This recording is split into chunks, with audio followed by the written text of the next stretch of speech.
I want to live to 100 and die making love. 70-year-old billionaire Nelson Rockefeller only achieved the latter, dying mid-affair with his 25-year-old assistant, Megan Marshack. To hide the scandal, she spent a full hour wrestling his dead weight into a suit. But in her panic to cover up this embarrassing death, she made one glaring mistake. She jammed his shoes onto the wrong feet. Nelson Aldrich Rockefeller was not just a politician, he was a currency. As the grandson of Standard Oil architect John D. Rockefeller, he was born into a reality entirely devoid of friction. If a mountain obstructed a Rockefeller's view, they simply bought the mountain and removed it. He served 4 aggressive terms as governor of New York and later as Gerald Ford's vice president, commanding armies of staff and a vast public relations machine dedicated solely to polishing his myth. By 1979, in a deeply cynical, post-Watergate America hungry for establishment hypocrisy, the 70-year-old Rockefeller presented himself as a dignified elder statesman and patron of the Museum of Modern Art. He preached moral fortitude while settling into a photographed upper-crust domesticity with his wife Happy. But his lifelong insulation forged a fatal weakness, the unshakable conviction that his wealth could alter the physical world. Surrounded his entire existence by fixers whose only job was to sanitize his path, his perception of reality had become dangerously warped.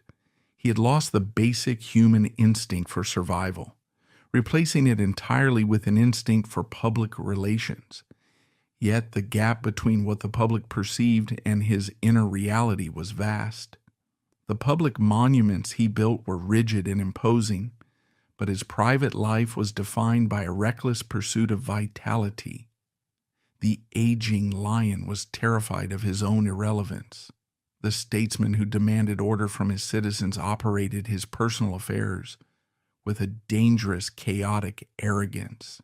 He maintained secret spaces, physical voids in the map of Manhattan, where the gaze of his wife, the press, and the public could not penetrate. He believed he could compartmentalize his existence flawlessly. He believed he was smart enough and rich enough to live 2 entirely separate lives without the borders ever bleeding into one another. This belief is the core of the tragedy. He engineered a perfect system of privacy, an ironclad bubble of discretion, but a fortress designed to keep the world out also traps the inhabitants inside. When the biological reality of a failing heart finally breached those walls, the very system of secrecy he had spent millions to maintain became a death trap. The silence he had purchased turned lethal. The power that had defined his every waking moment evaporated the second he hit the floor, leaving behind only the panic of those who suddenly realized that $1 billion in the bank cannot restart a human pulse. This frantic, clumsy error became the physical manifestation of an empire crashing violently into reality. Megan Marshack was 25 years old, a young woman navigating the sharp-elbowed, male-dominated world of New York journalism in the late 1970s. She had arrived from California with ambition and a job at the Associated Press radio network, a grinder's position that demanded long hours and offered minimal prestige.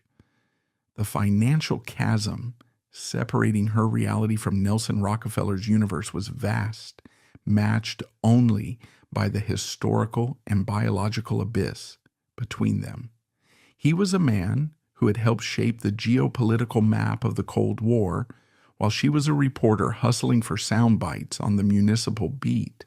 The collision of these two trajectories exposes the absolute transactionality of his power.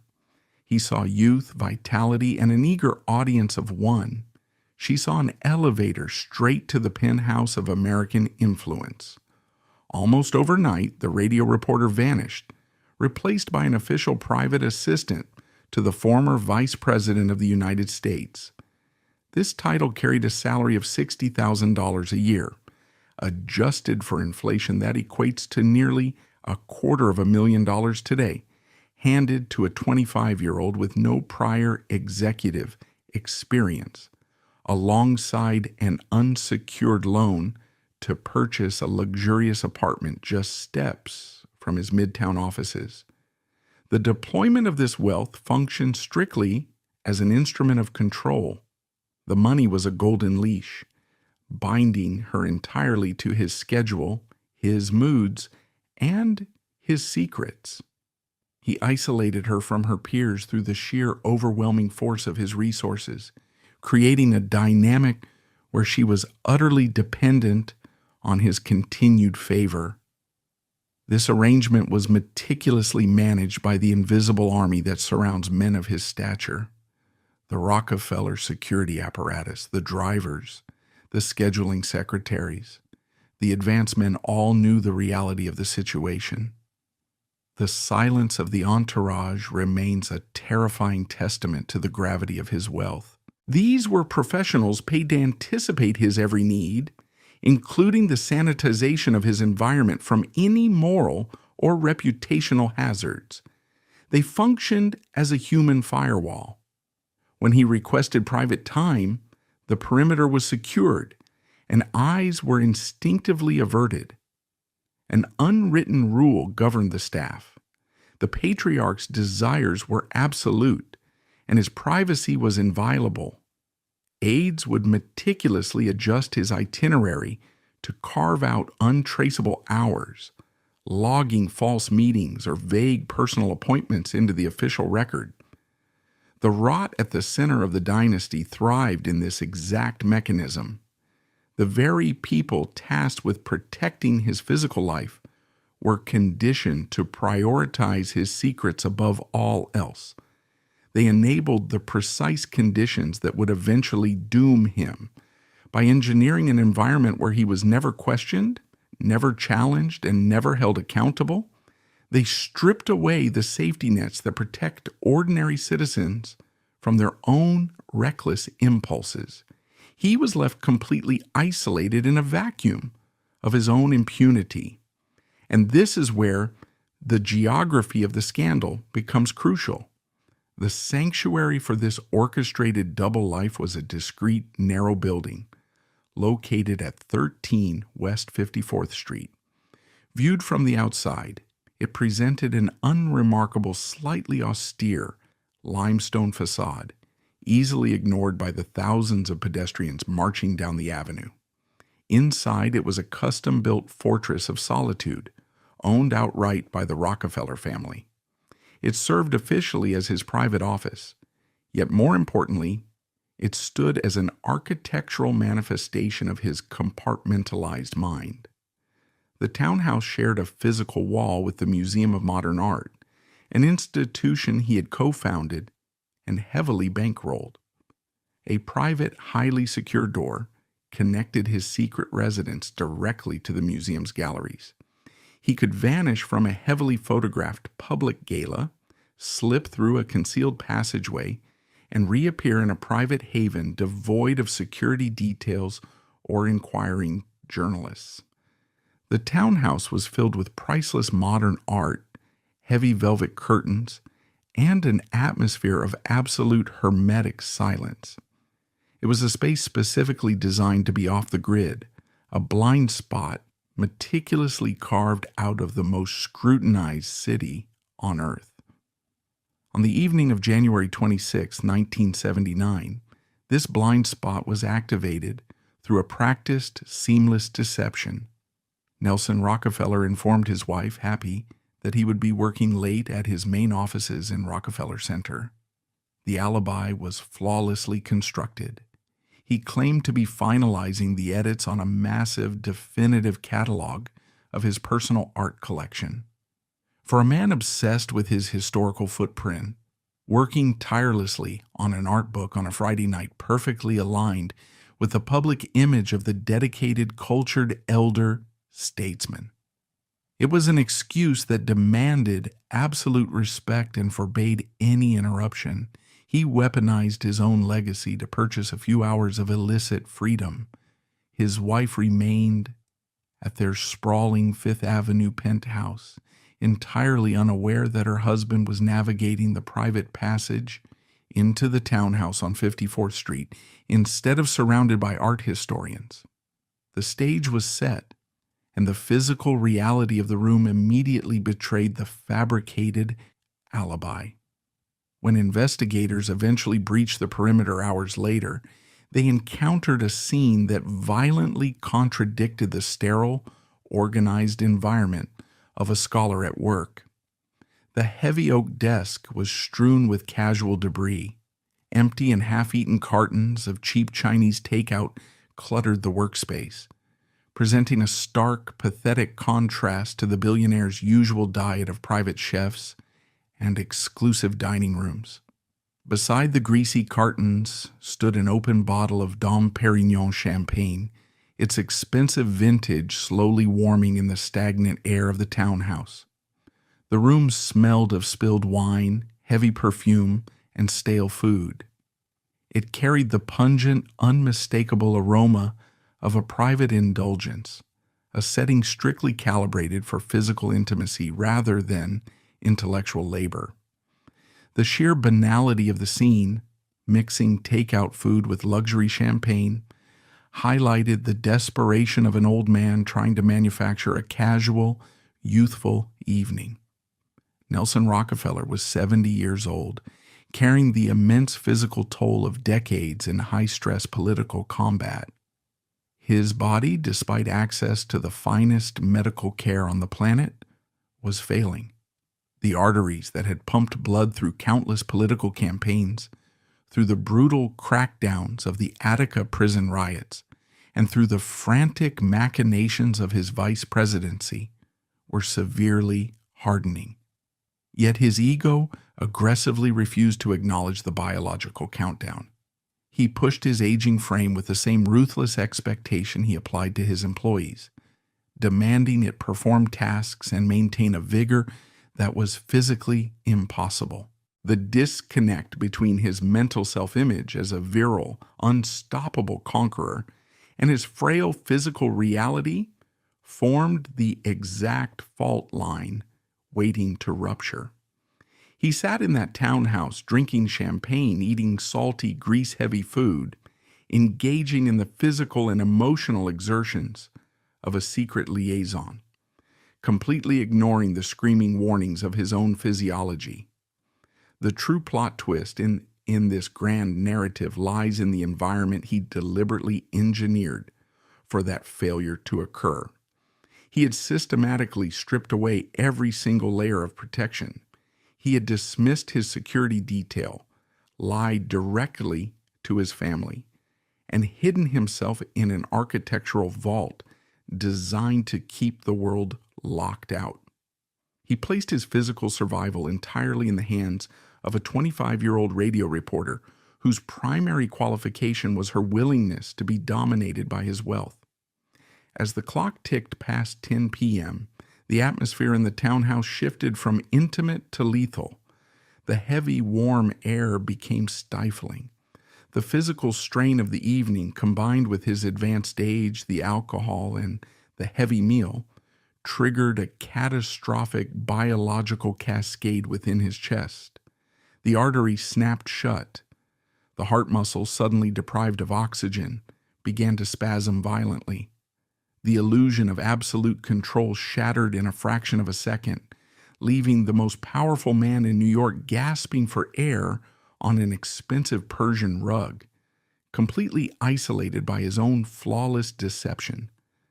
The sudden, terrifying silence that followed his collapse was the loudest sound Megan Marshack had ever heard in her life. One moment she was sharing champagne with the architect of the modern American establishment. The next, she was staring at over 200 pounds of dead weight, rapidly turning a sickening shade of gray. The immediate physical reality of a massive myocardial infarction is brutal and completely devoid of dignity. There is a sudden sharp intake of breath, a clutching of the chest, and the total collapse of the muscular skeletal system. The eyes roll back, the jaw slackens, and the skin instantly loses its warmth, taking on a waxy, unnatural pallor. The towering figure of Nelson Rockefeller, the man who had stared down Soviet premiers and commanded the political machinery of an entire state, was reduced to a heap of failing organs in a matter of seconds. The power dynamic evaporated instantly. His billions, his art collection, his political legacy possessed zero leverage to force his heart to beat one more time. In that precise moment, standing over the dying Titan, Megan Marshack faced a clear binary choice. The obvious human reaction of a person living in the real world is immediate, screaming panic directed at an emergency operator. You find the nearest telephone, you dial 911, and you beg for paramedics to breach the doors and bring their oxygen and their defibrillators. You prioritize the biological survival of the human being on the floor over the reputational survival of the brand. The psychological conditioning of the Rockefeller orbit had infected her completely. She had been indoctrinated into a cult of secrecy where the worst possible outcome was public exposure. The townhouse was supposed to be a fortress, and bringing a screeching ambulance to the front door, shattering the quiet of West 54th Street with flashing red lights, represented an unthinkable breach of protocol. A devastating physical paralysis takes hold when basic survival instincts violently clash with deeply ingrained social conditioning. She stood in the dim light, watching his chest stop moving, her mind consumed by the terrifying optics of the situation. How do you explain the unbuttoned shirt? How do you explain the champagne? How do you explain the simple, devastating fact of her presence in this secret room at this hour? The crisis instantly morphed from a medical emergency into a terrifying political liability.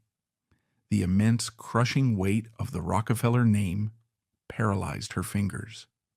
She was terrified of the very man lying dead at her feet, terrified of his family, of his lawyers, and of the brutal, unforgiving machine that would inevitably crush her for allowing this secret to spill into the streets. She chose to protect the ghost of his reputation rather than the remaining seconds of his life. The minutes began to burn away, each one a catastrophic failure of basic human empathy.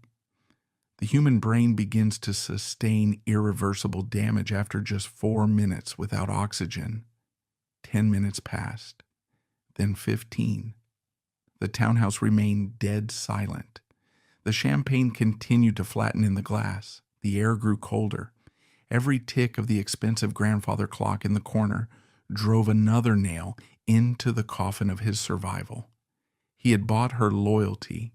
He had bought her silence. And in the end, he had successfully bought his own death. The wealth that was supposed to insulate him from the world had instead created a vacuum that suffocated him.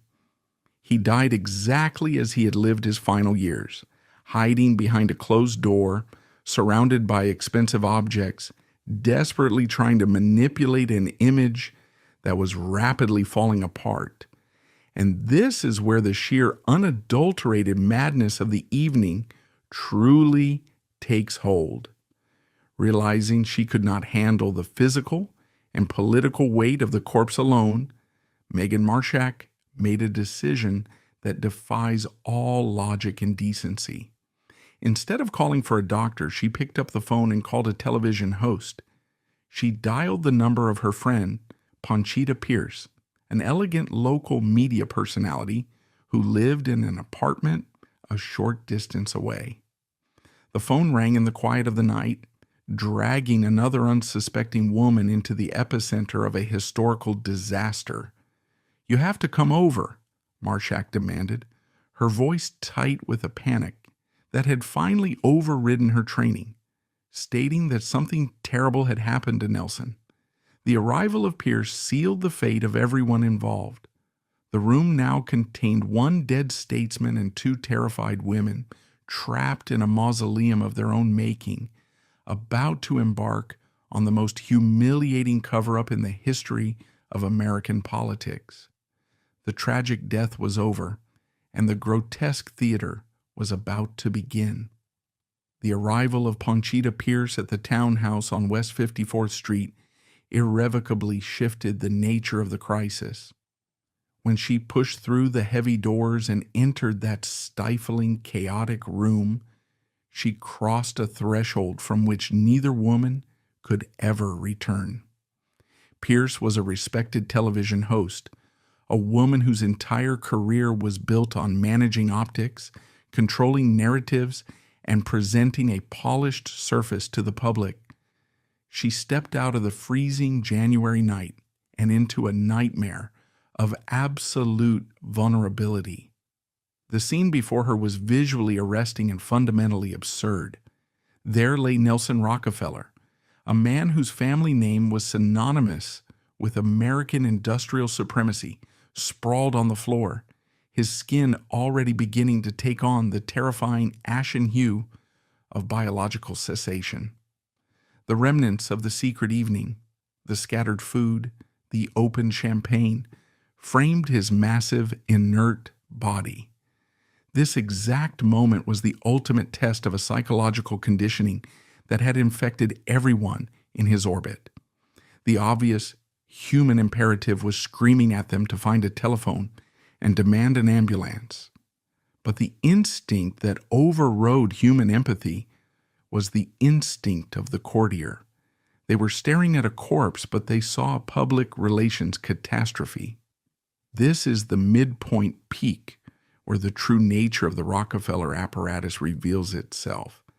The machine was so powerful, so deeply ingrained in the minds of those who served it, that it successfully suspended basic survival logic. Marshack and Pierce did not huddle together to administer effective, sustained life support. They huddled together to assess the reputational damage. Saving his life became secondary. Their absolute priority was managing the public relations fallout on the front page of the morning papers.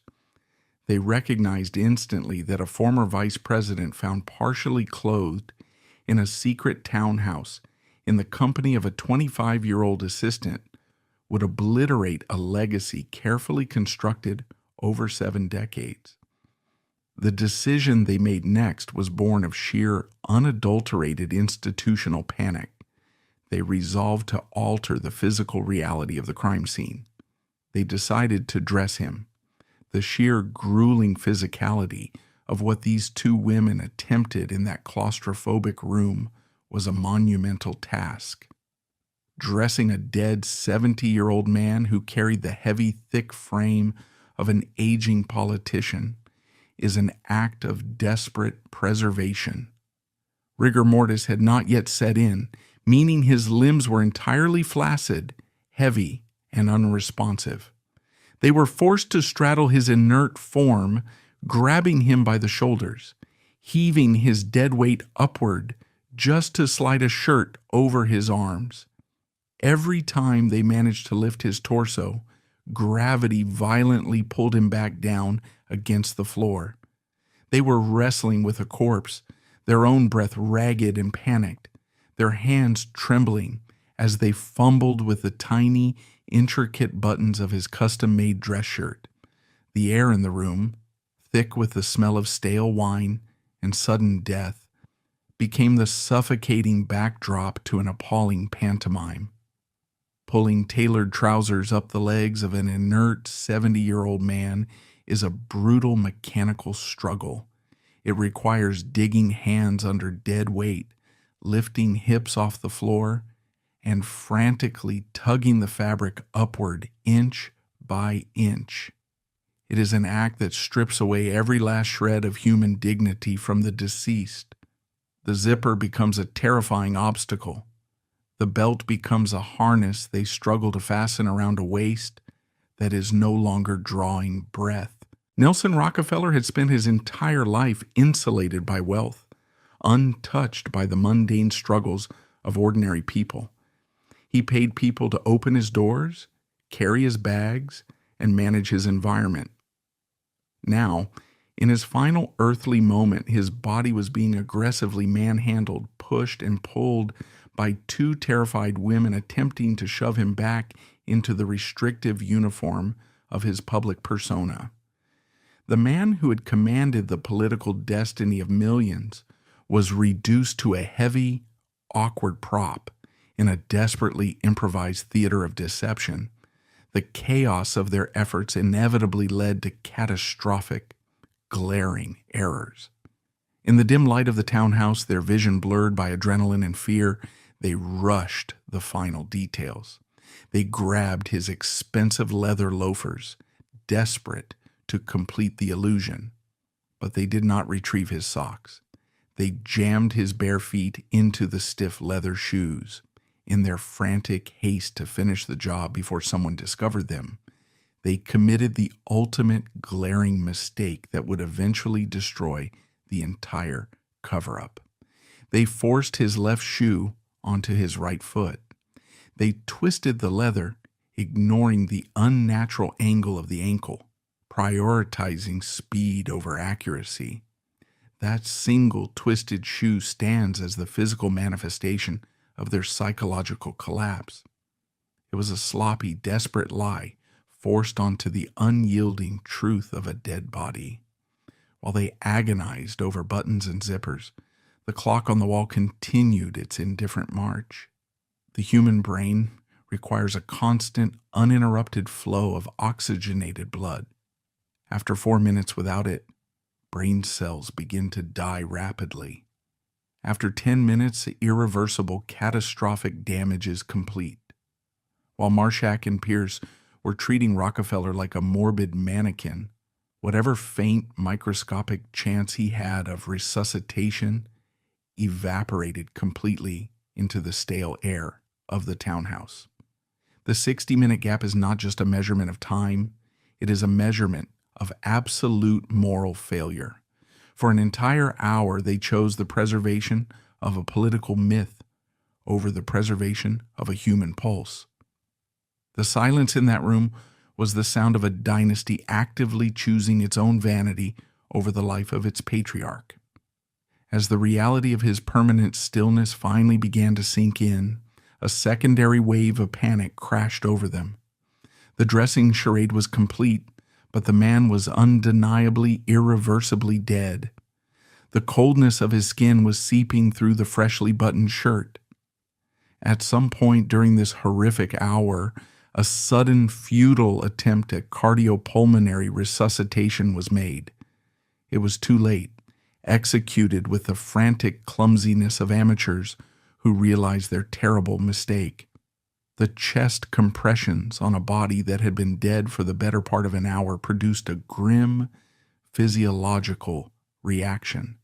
The physical pressure forced stomach contents upward, resulting in vomit staining the very clothes they had just fought so hard to arrange, and splashing onto Megan Marshack's own garments. The illusion of a peaceful passing was destroyed by the brutal, messy reality of biological death. The staging had failed. They could no longer hide the violence of his biological collapse. Only then, at 11:16 p.m., a full hour after the vice president's heart had violently stopped, did someone finally reach for the telephone. The call to the emergency dispatcher was terse, anonymous, and entirely devoid of the truth. A female voice simply reported that a man had suffered a heart attack at 13 West 54th Street. She hung up immediately, refusing to provide her name, his name, or the catastrophic delay that had just occurred. The machine was still trying to control the flow of information, feeding the authorities only the absolute bare minimum required to remove the body from their presence. They believed foolishly that the paramedics would simply act as discreet sanitation workers, quietly hauling away the problem without asking inconvenient questions. They fundamentally misunderstood the collision that was about to occur. The arrival of the New York City paramedics introduced an uncontrollable variable into the Rockefeller ecosystem. These were hardened medical professionals, individuals who spent their nights navigating the blood, grit, and violent reality of a city in steep decline. They were not political aides, and they were not intimidated by the addresses they responded to. When they breached the heavy doors of the Townhouse, they did not see a dignified statesman who had peacefully slipped away while reading. They walked directly into the aftermath of a bizarre, chaotic struggle. The environment instantly communicated a narrative of deception. The paramedics are trained to assess a scene in seconds, and the scene at West 54th Street screamed of manipulation. The physical condition of the body immediately contradicted the timeline they were being fed. The skin was deeply cyanotic, an aggressive, unnatural blue-gray hue that only develops long after circulation has entirely ceased. The flesh was cool to the touch. These are undeniable biological timestamps. A man who has just collapsed from a sudden heart attack does not look like a man who has been dead on the floor for an hour. The medical professionals instantly recognized that they had been summoned to a staging ground, not a rescue mission. They noted the bizarre state of his clothing.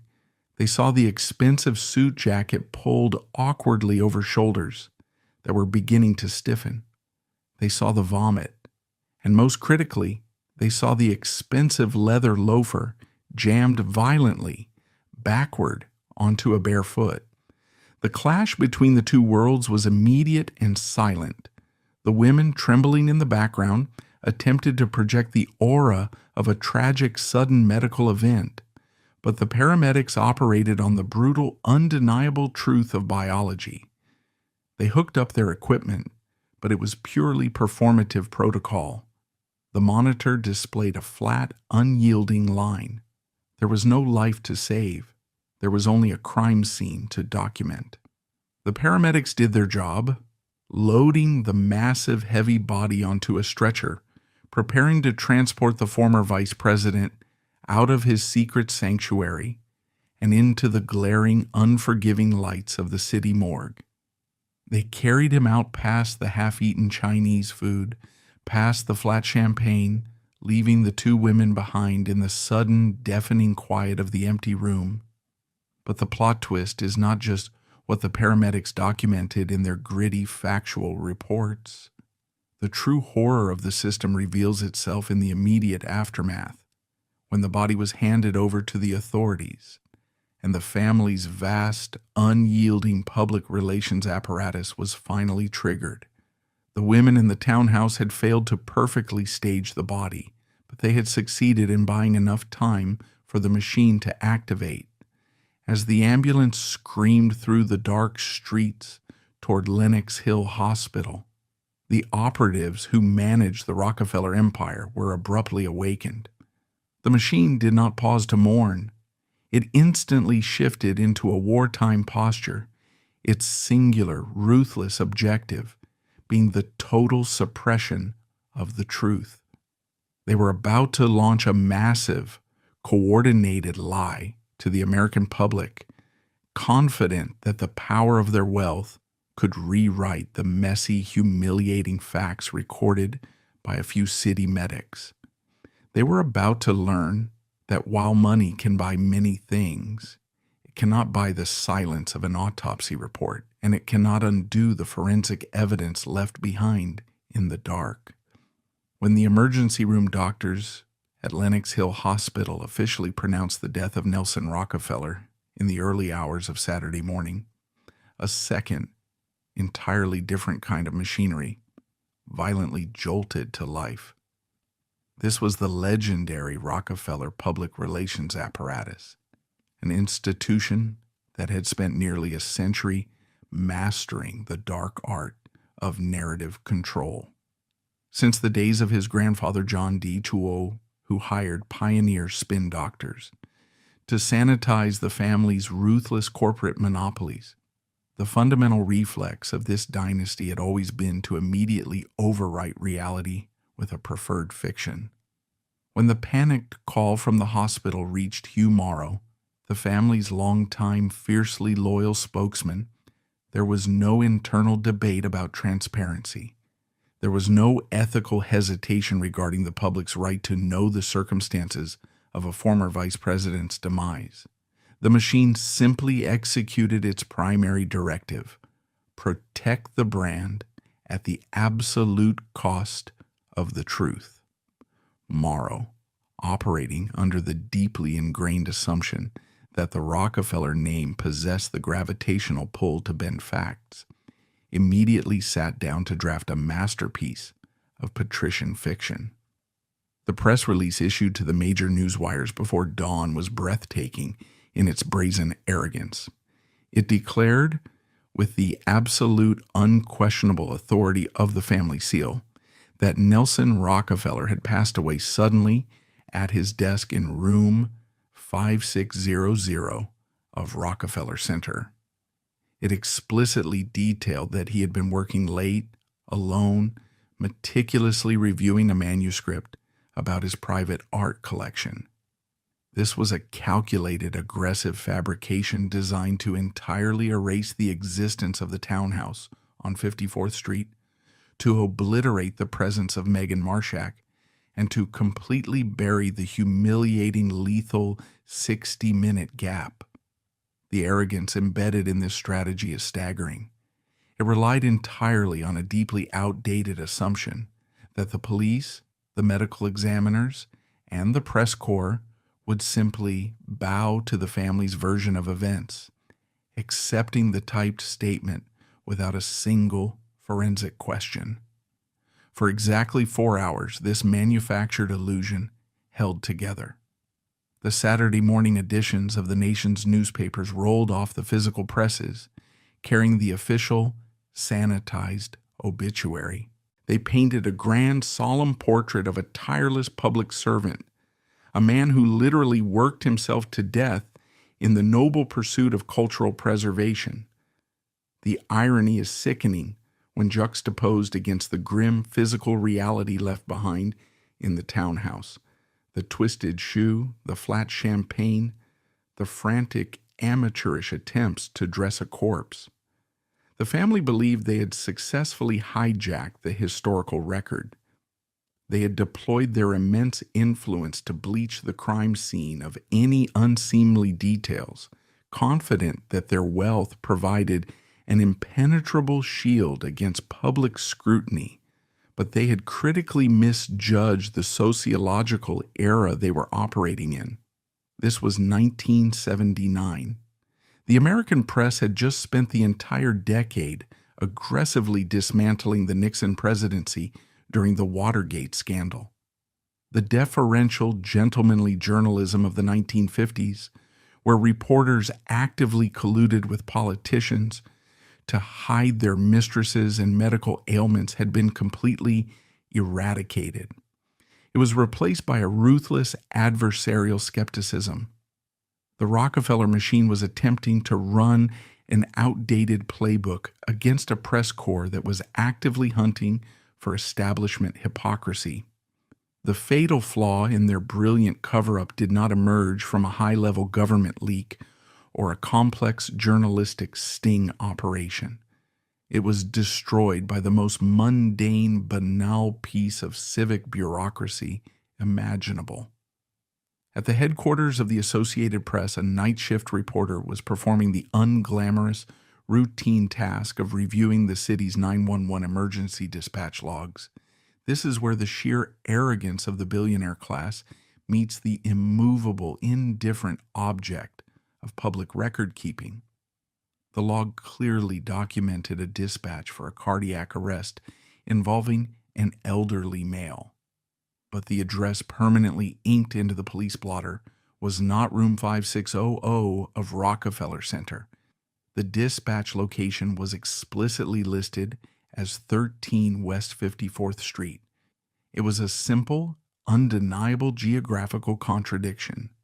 A single thread of truth had been found protruding from the flawless tapestry of the official statement, and the press immediately began to pull it with relentless, aggressive force. When reporters initiated the phone calls to Hugh Morrow, confronting the family spokesman with this glaring discrepancy, the entire facade instantly cracked. The machine, caught in a demonstrable, documented lie, was forced into a humiliating, agonizing retreat. By Saturday afternoon, the Rockefeller camp issued its first correction, a grudging, forced admission that the former vice president had actually died at the Townhouse. But the instinct to deceive was so deeply entrenched that they immediately replaced the first lie with a second one. They claimed he had been working there with a trusted family security guard. It was a desperate attempt to sanitize the environment, substituting a young female assistant with a stoic male protector. But the press was now swarming the quiet street, interviewing doormen, neighbors, and bystanders. The narrative of the security guard collapsed almost instantly under the weight of eyewitness testimony. The family was forced back to the podium, suffering the ultimate indignity of having their credibility publicly dismantled piece by piece. They were finally forced to release the name of Megan Marshack, admitting that the 70-year-old Titan had died in the exclusive company of a 25-year-old radio reporter. With every forced admission, the dignity of the political dynasty was systematically shredded in real time on national television. The narrative rapidly devolved from a solemn historical passing into a cheap, salacious procedural. The investigative reporters did not stop at identifying Marshack. They dug into the timeline, discovering the terrifying delay. They uncovered the involvement of Ponchita Pierce, tracking down the frantic phone call that preceded the call to emergency services. Most devastatingly, the paramedics who had responded to the scene, unbound by the Rockefeller payroll and immune to the family's intimidation tactics, began to speak to the press. They freely described the chaotic, bizarre environment they had walked into. They detailed the deeply cyanotic color of the skin, proving the body had been devoid of oxygen for a prolonged period. They mentioned the vomit staining the clothing. They exposed the absurdly mismatched garments and the expensive shoe shoved violently onto the wrong foot. The 60-minute gap was no longer a secret. It was laid bare, dissected, and broadcasted for the entire public to scrutinize. The exact timeline of the women's panic became the defining subject of American cultural conversation. The public humiliation was absolute and entirely unprecedented for a family of such stature. A bloodline that had spent a century curating an image of philanthropic nobility and stern moral leadership was suddenly reduced to a crude, unavoidable punchline. The cultural verdict was delivered not by a court of law, but by the relentless, mocking machinery of popular culture. Satirical magazines, late-night comedians, and tabloid newspapers eviscerated his memory without mercy. The defining blow came from New York Magazine, a publication that perfectly captured the ruthless, cynical spirit of the city. They published a headline that stripped away every last ounce of his senatorial dignity, printing the brutal epitaph, "Nelson thought he was coming, but he was going." It was a vulgar, devastating summary of his final moments, but it was a verdict earned entirely by the mechanics of the cover-up. Had the handlers and the intimates simply called the ambulance immediately, had they treated the situation with the basic, unvarnished human decency it required, the story would have remained a brief, regrettable scandal of infidelity. Instead, By attempting to manipulate the fundamental truth of his death, they guaranteed that the grotesque, farcical details of his final hour would forever eclipse his 7 decades of monumental public achievement. The immediate aftermath of the scandal presented a jarring, almost hallucinatory contrast between the public rituals of the American elite and the brutal, unvarnished reality of the police reports. While the tabloids were mercilessly dissecting the chaotic 60 Minutes in the Townhouse, the Rockefeller family executed a masterclass in institutional denial. They orchestrated a memorial service at Riverside Church in Manhattan that was designed to be an overwhelming display of impenetrable establishment power. The guest list was a staggering assembly of global influence. The President of the United States, Jimmy Carter, sat in the front pews. Former President Gerald Ford, who had selected Rockefeller as his vice president, bowed his head in solemn reverence. Former Secretary of State Henry Kissinger, a man whose entire geopolitical career was launched and heavily bankrolled by the Rockefeller fortune, delivered a eulogy that completely ignored the squalid reality of the previous Friday night. Kissinger spoke of Nelson's indomitable spirit, his visionary leadership, and his supposedly unwavering dedication to the American Republic. The church was filled with senators, governors, international diplomats, and titans of Wall Street. They gathered beneath the towering Gothic arches of the cathedral to collectively participate in a massive, coordinated act of historical erasure. More than mourning a man, they were desperately trying to reassert the dignity of their ruling class. The visual of this grand, solemn assembly, juxtaposed against the widely circulated details of that frantic cover-up, was the ultimate manifestation of the establishment's cognitive dissonance. They demanded the public respect a myth that had already been completely dismantled by the physical evidence. While the choir sang and the dignitaries wept in front of the television cameras, a secondary, far more ruthless operation was taking place entirely out of public view. The Rockefeller legal apparatus, an army of the most expensive and aggressive attorneys in New York, mobilized to contain the catastrophic human liability that was Megan Marshack. She had committed the unforgivable sin of surviving the disaster. Her very existence and the intimate knowledge she held of that missing hour represented an existential threat to the family's carefully curated legacy. The true horror of her situation lies in how efficiently she was swallowed by the machine she had tried to serve. The 25-year-old radio reporter, who had briefly enjoyed the intoxicating proximity to the throne, was suddenly subjected to the crushing, overwhelming weight of a billion-dollar legal firewall. The exact mechanisms of her silencing remain hidden behind impenetrable walls of non-disclosure agreements and sealed corporate settlements, but the results were absolute and terrifyingly effective. Megan Marshack did not simply fade from the public eye. She was systematically erased from the cultural narrative by a combination of intense legal pressure and an unforgiving public shaming. She became a permanent exile in the very city she had tried to conquer. The press stalked her relentlessly for a brief period, camping outside the luxury apartment that had once been the symbol of her elevated status. Yet, she never gave the explosive interview. She never wrote the lucrative tell-all memoir that usually follows such spectacular public downfalls. The silence she maintained was absolute, unnatural, and deeply indicative of the threats, implied or explicit, that governed her sudden disappearance.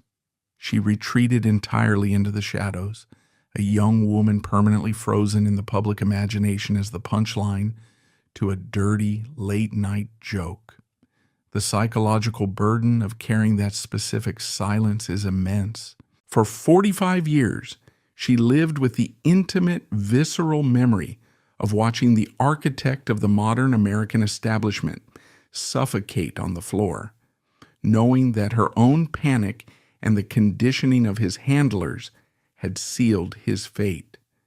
She lived through the entirety of the 1980s, 1990s, and into the new millennium, watching history books document his achievements while society whispered about his degradation.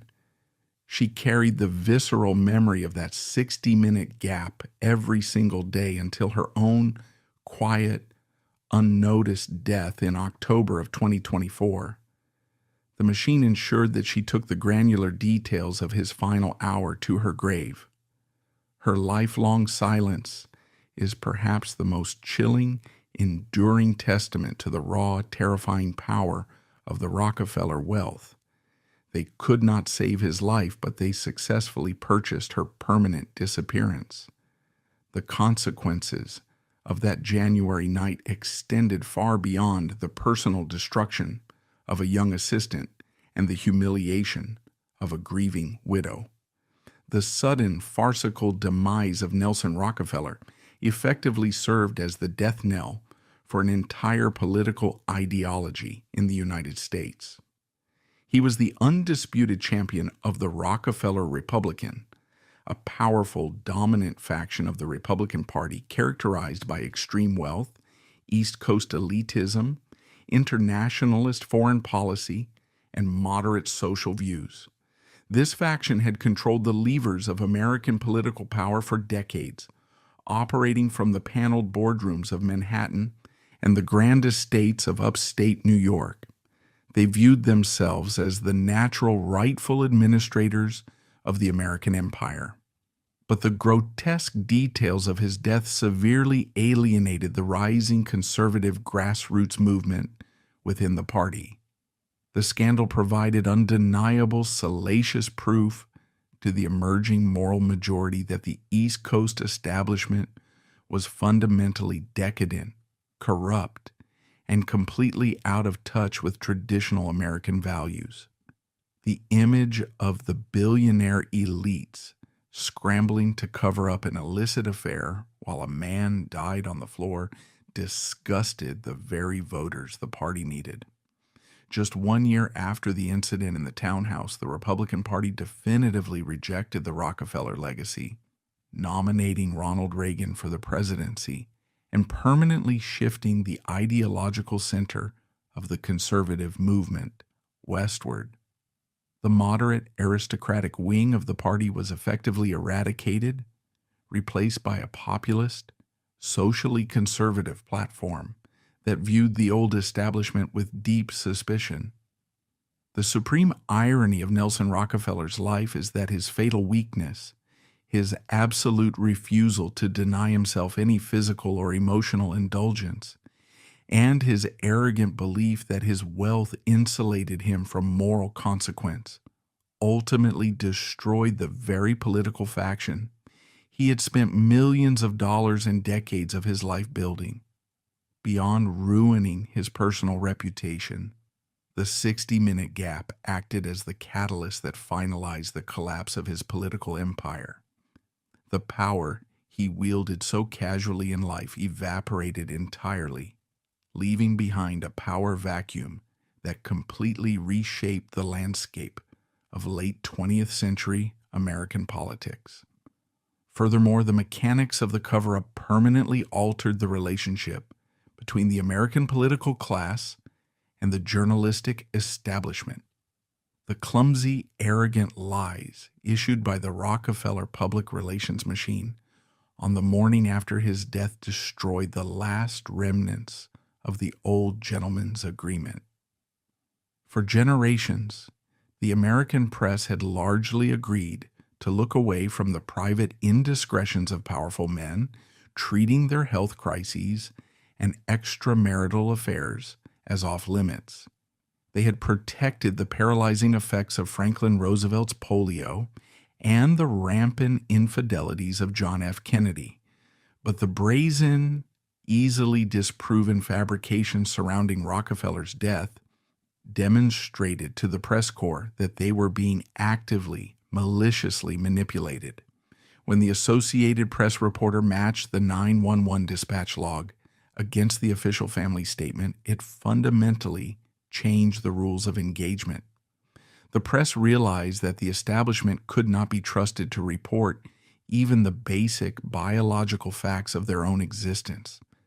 The intense forensic scrutiny applied to the Townhouse on 54th Street became the new permanent standard for investigative journalism. The aggressive, skeptical media landscape that currently dominates global politics was in many ways forged in the chaotic fallout of those missing 60 minutes. The dynasty's desperate attempt to maintain control over reality actually resulted in the permanent loss of their ability to dictate the narrative. Ultimately, the architectural layout of the townhouse at 13 West 54th Street serves as the perfect physical metaphor for his life and his catastrophic end. It was designed to be a bridge between the respectable, highly curated world of the Museum of Modern Art and the hidden, unrestrained reality of his private desires. It was a structure built specifically to facilitate a double life, funded by a fortune so massive it defied human comprehension. He believed that the walls of that building, reinforced by his name and his bank accounts, could hold back the consequences of his actions. But when the biological imperative of a failing heart struck, the walls did not protect him. They isolated him. The silence of the townhouse, heavily paid for and meticulously maintained, became the instrument of his execution. The handlers, the lawyers, and the young assistant were all paralyzed by the very system of secrecy he had demanded they uphold. The greatest tragedy is that Nelson Rockefeller engineered the exact, precise circumstances of his own undignified demise. He constructed a flawless, impenetrable bubble of privilege, only to discover in his final gasping moments that the bubble contained absolutely no oxygen. The legacy of that night is a brutal, enduring lesson about the absolute limitations of power. The billions of dollars, the 4 terms as governor, the vice presidency, and the towering monuments of marble and steel were utterly powerless against the cold, unyielding reality of a blocked artery and the terrified incompetence of those who valued his myth more than his life. Nelson Rockefeller was inevitably the product of an environment completely devoid of friction or consequences. Raised within the epicenter of an industrial empire, he operated under the absolute conviction that his wealth could alter physical reality itself. He believed he was an institution, and institutions do not suffer heart attacks. They simply issue press releases. His legacy remains a massive unresolved moral debt. On one side of the ledger stand the towering modernist campuses, the civil rights legislation, and the monumental public works that shape 20th century infrastructure. On the other side sits the suffocating weight of the townhouse on 54th Street. He spent a lifetime trying to purchase immortality through architecture and art, only to have his historical footprint permanently defined by 60 minutes of squalid panic. Had Megan Marshack simply dialed for an ambulance the moment he collapsed, the narrative would have been a brief, uncomfortable scandal. Instead, the frantic struggle to dress a corpse and the coordinated campaign of lies transformed a personal failing into a systemic indictment. The millions in his accounts could not bribe a blocked artery, and the terrified loyalty of his entourage could not alter the rigid laws of biology. The saga of the Rockefeller dynasty in the 20th century concludes not with a triumphant political victory, but in a stifling secret room ending with the pathetic, enduring image of an expensive leather shoe forced forever onto the wrong foot.